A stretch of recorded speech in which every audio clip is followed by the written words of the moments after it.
Alright guys, I'm back with my review of Ring of Honor's Final Battle 2012.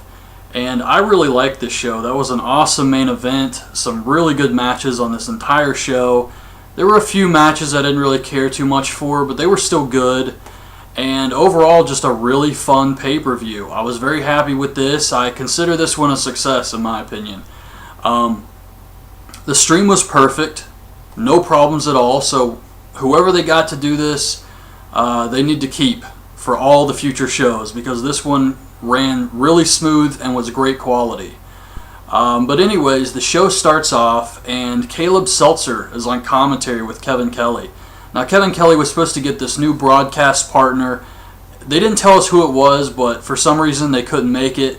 So we had to go with Caleb Seltzer, which I was fine with. I like Caleb Seltzer. I think he's really good, and he reminds me a lot of Joey Styles, and he's enthusiastic, which is the most important thing. So I was fine with that team. And the first match is Roderick Strong versus Michael Elgin. Now this kind of surprised me that this was the opening match, but this was a really good match, very fast-paced. Truth Martini comes out, and he doesn't really know who to root for, but he gets on the apron, distracts the ref, and throws the Book of Truth into the ring. So Elgin and Roderick are looking at the book. Roderick tries to use it. Elgin stands on it and stops him. He tries to powerbomb Roderick. Roderick grabs the book and hits Elgin in the head with it, hits the suplex onto the knees for the win. So afterwards, Truth runs in and he holds up Roderick's hand and he's acting all happy, and Roderick says, "I told you I quit, you little creep." And then he runs over to Elgin. And he holds up Elgin's hand and he's like, "I still have you." He tells him he loves him. So that was really funny. And Elgin tries to powerbomb him. And Truth's able to beg him off. He says, "Wait, please just hear me out." So Elgin stops and Truth says, "How dare you two treat me like this after everything I've done for you?" And he slaps Elgin in the face. Elgin hits the buckle bomb and just chops Truth out of the ring. So this feud's definitely going to continue. Rhino versus Jay Lethal with Steve Corino on commentary. Now I love Steve Corino on commentary. I think I could enjoy listening to him review, or not review, but do commentary for every single match on this show. He does a great job out there, but it's so sad the way he treats Caleb Seltzer. Just the stuff he says to this poor guy. It's funny, but it's sad because Caleb gets really quiet whenever Corino's out there. Like, he never says anything. And when Corino makes all these remarks to him, he never has anything to say back. But yeah, Corino was great out here. He says that, "Oh, I thought I just saw Generico, but it's just another ugly, skinny white guy." Because there were fans wearing Generico masks. But this was a good match here. I like this one. Jay Lethal wins with lethal injection. Afterwards, Corino gets on the apron and says Lethal is a hypocrite, saying Steen spit on his mother. "I dated your mother." So, of course, this pisses Lethal off. He says he's not going to mess up the main event. Jacobs runs out, attacks Lethal from behind. Corino and Jacobs beat Lethal down. They hold him up. Rhino gores him. And Corino says, "You will always be a second match turd and will never be champion." And apparently Rhino has joined SCUM. Whenever Rhino joins a group, it's never really anything special because he's never going to be there every single week or in the promos or anything like that. So it's kind of just, he'll show up every once in a while and be considered a part of the group, I guess. But it's not like he's going to be there all the time like Jacobs and Corino. So I didn't really care about Rhino apparently joining. Artie Evans, or Archibald Peck from his ring gear, with QT Marshall versus Prince Nana in camo. Prince Nana should have never cut his hair. It looks so weird. But Evans goes for a springboard, gets caught with the diamond cutter. QT pulls out the ref. Ernesto runs out, attacks QT. QT throws him into the barricade. Evans hits an inverted Styles Clash for the win. Tommaso Ciampa comes through the crowd. The officials hold him back, so there's going to be a Ciampa-QT Marshall feud in the future. This match was much better than I expected it to be. Now, I like Archibald Peck, but I really thought he was going to work this match kind of like Joseph Park, where he's not really a wrestler and has trouble getting into the ropes and all of that crap, but he worked it like a worker. So I mean, I thought this was great. Haas and Benjamin versus Whitmer and Titus in a New York City street fight. Holy crap, did I take a lot of notes on this match. Haas and Benjamin have new ring music. Titus and Whitmer attack him from behind on the way to the ring. Titus gets a stocking from under the ring with a crutch and some candy canes that break over World's Greatest Tag Team's back. He gets a Christmas tree, but Shelton uses it against him. Haas and Whitmer start messing with the guardrail, but they can't get it to come apart, and they keep messing with this thing. It's one of those moments where they had something planned, and it's just stuff got screwed up. But they keep messing with it. Eventually, they do get the guardrail to come apart. Whitmer tries to pile drive Haas on the concrete, but Shelton kicks him, and he falls into the guardrail. And then I was like, all of that work for that? That was it? He seriously kicks him in the face, and he just falls back into the guardrail. Like, that was it. And they spent minutes trying to get this damn thing to come apart. So yeah, Haas starts whipping Rhett with a belt. The fans want Shelton to use the Christmas tree, so he picks it up and throws it out of the ring. World's Greatest Tag Team brings in the barricade, hit a backdrop clothesline combo on Whitmer on the guardrail, and Rhett hits a hip toss on Haas into the guardrail set up in the corner. Benjamin sets up a table, and he starts fighting with Rhett Titus on the apron, and then he hits pay dirt on Rhett from the apron through the table. But this puts Shelton Benjamin through the table. Like, it didn't make any sense because pay dirt is basically the little Jimmy that R-Truth does. So he grabs Rhett and he goes through the table first. That was just strange. But Whitmer brings in another table. He puts Haas on top of it. He climbs to the top rope.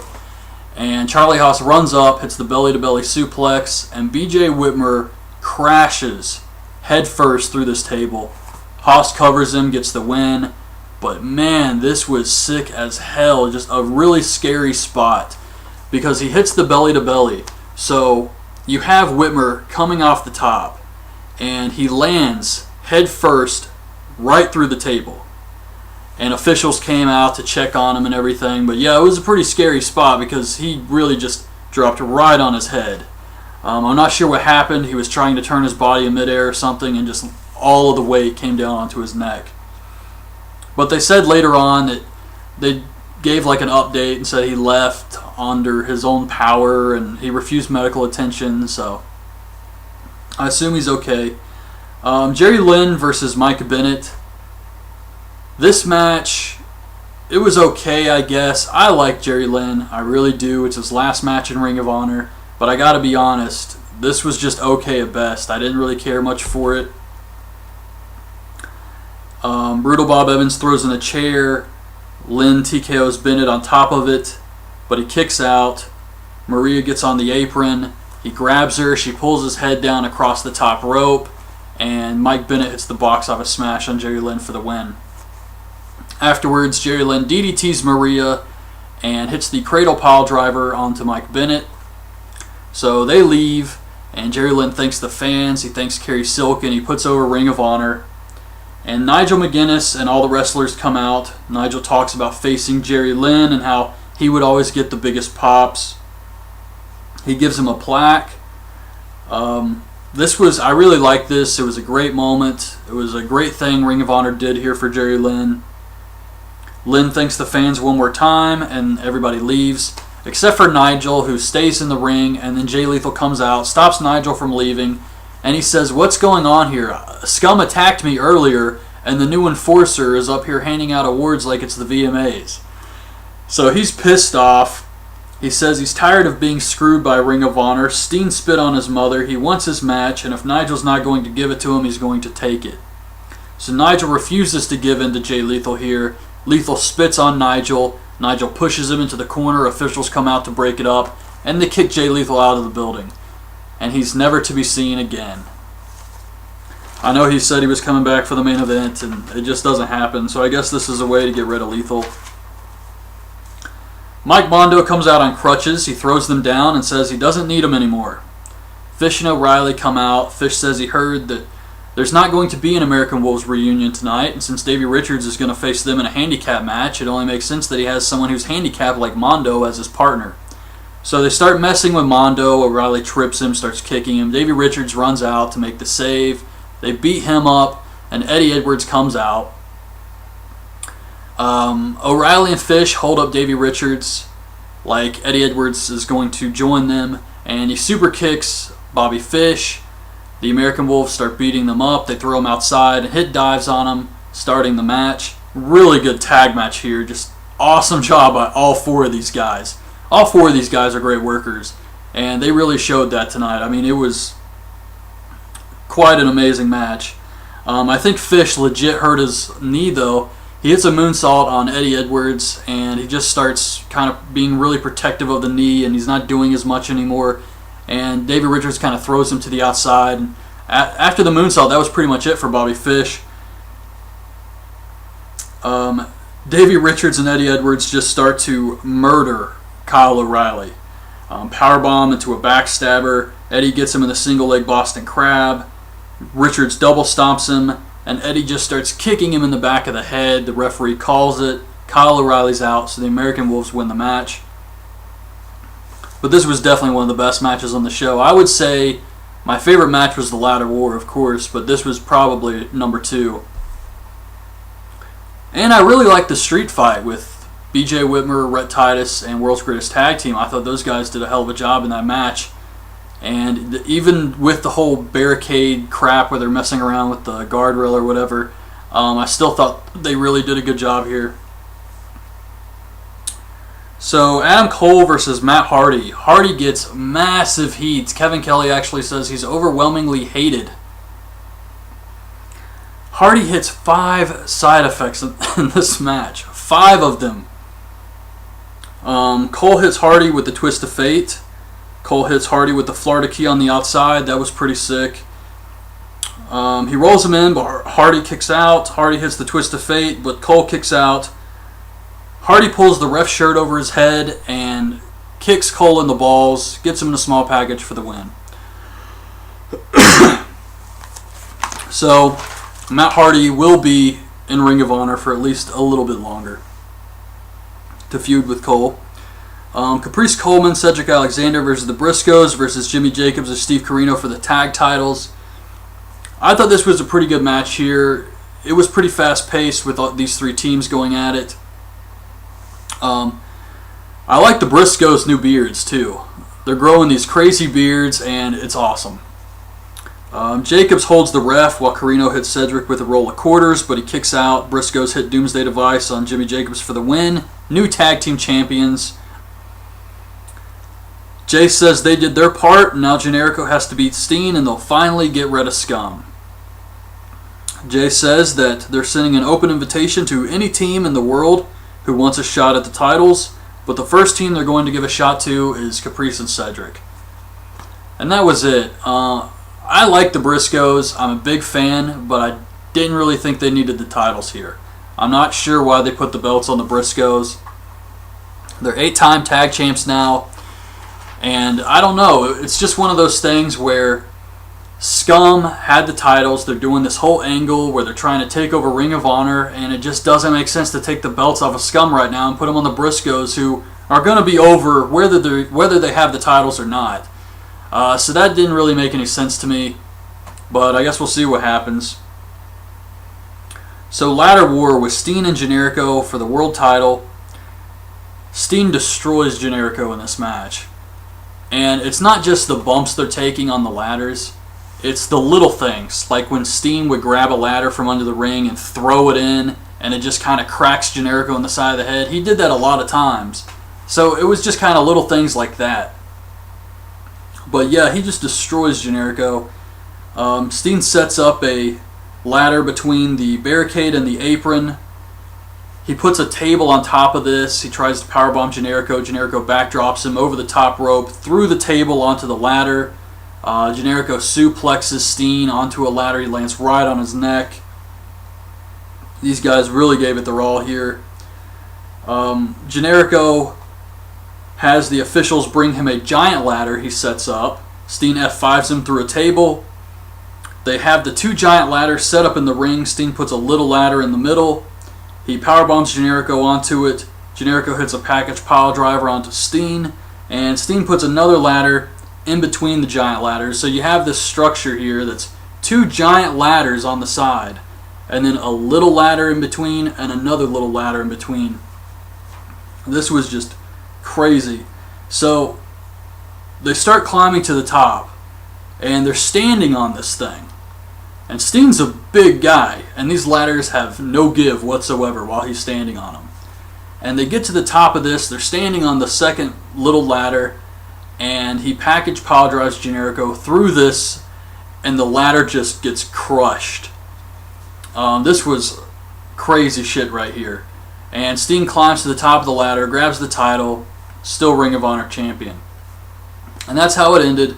No Jay Lethal coming back out. That was pretty much it. The only problem I had with this was it was a great match. It was a great show. But it feels like Generico just comes back for this and now he's gone again. And I don't understand why they keep doing that. Now it's obvious they're going to start building towards Steen versus Jay Lethal, which I'm fine with. But they never really give you a chance to get behind Generico. I mean, he's super over. Everybody loves him. But Steen got his mask. I think it's what show was it? It wasn't Death Before Dishonor. I guess it was Glory by Honor, I think. But he gets the mask in the black box or whatever, and that was pretty much it. Generico never said anything. He just sent him his mask, and that was it.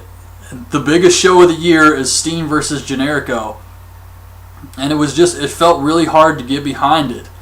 And there were these matches earlier this year where you had Kevin Steen versus Davey Richards, and they had a lot of build to that match, and when those guys faced each other, it was just some really great matchups. And then you had Steen versus Kingston, Steen versus Rhino, Steen versus Elgin, and none of those felt like they really had any build. Like, great matches, but they didn't have that extra something to make them feel special. And for Steen versus Generico, a match with a ton of history behind it, the best they had was Generico sent Steen his mask, and they had a video package. And they had that crazy promo where Kevin Steen's screaming. That was really it, and I felt like they could have done a lot more with this if they just started building it up more. Maybe if they used Generico more, something like that. But yeah, you could tell with the way they were setting up Jay Lethal and Kevin Steen that Generico had no chance of winning this match. You knew Steen was going to win. I still enjoyed the match, but it could have been much better. But yeah, anyways, that's just, I guess I'm kind of nitpicking here, but I still really enjoyed the pay-per-view. After watching TLC, this was still the best ladder match of the night. Dolph versus Cena was a really good match, and I'll do my video on that next, but this was easily the best ladder match on either show. So that's my review of Final Battle 2012. Hope you guys liked the video. Leave your thoughts on Final Battle in the comments, and thanks for watching.